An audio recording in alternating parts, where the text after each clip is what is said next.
ମୁଁ ଶ୍ରୀ ରମେଶ ଚନ୍ଦ୍ର ପାତ୍ର ମୋ ସ୍ୱରଚିତ କବିତା ଧଉଳିକୁ ବର୍ତ୍ତମାନ ମୁଁ ଆବୃତ୍ତି କରୁଛି।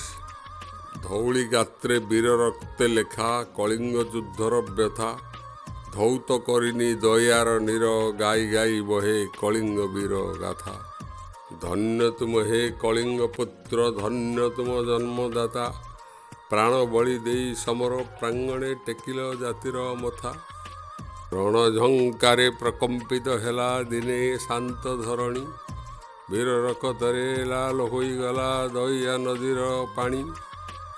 ଜୟ ପରାଜୟ ଦୋଛକିରେ ଠିଆ ମଗଧ ମଉଡ଼ ମଣି, ଜୀବନ ମୃତ୍ୟୁ ହିସାବ ପରଖି ମନେ ହେଉଥିଲେ ଗୁଣି।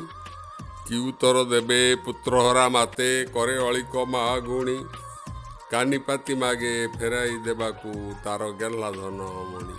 କଳିଙ୍ଗ ଗୁମ୍ଫାରୁ ଗୁଞ୍ଜୁରି ଉଠିଲା ବୁଦ୍ଧଙ୍କର ଦୟା ବାଣୀ, ଚାଣ୍ଡାଳ ଅଶୋକ ଧର୍ମାଶୋକ ହେଲେ ଯିବେ ଦୟା ବର୍ମ ଜାଣି। କଳିଙ୍ଗ ଶବର ଦେଲା ମହାଶିକ୍ଷା, ମଥା ଗଲା ତାଙ୍କ ନଇଁ, ତରବାରି ଛାଡ଼ି ଧର୍ମଚକ୍ର ଧରି ଛାଡ଼ିଲେ କଳିଙ୍ଗ ଭୂଇଁ।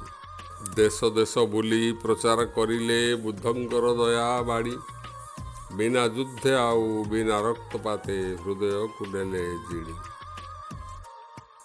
ତରବାରି ମୁନେ ଜୟ ବିମଣ୍ଡିତ ଯେତେ ଯେତକ ସମର, ହୃଦୟର ଜୟ ତୁଲ୍ୟ ନିଚତର ହୀନ ନିଷ୍ପ୍ରଭ ସାର। ଧଉଳିର ଶିଳା ମୁକ ସାକ୍ଷୀ ସାଜି ଶାନ୍ତିର କଥା କହେ, ଦୟାର ସ୍ରୋତ ଘୃଣା ଦ୍ୱେଷ ଭୁଲି ମୈତ୍ରୀର ଗୀତ ଗାଏ। ଧଉଳି ମଥାରେ ବିରାଜୁଛି ଆଜି ଧବଳ ଶାନ୍ତି ସ୍ତୂପ, ଦର୍ଶନେ ଥରେ ପ୍ରଶାନ୍ତି ଭରେ ମନୋହରେ ଶୋକ ତାପ।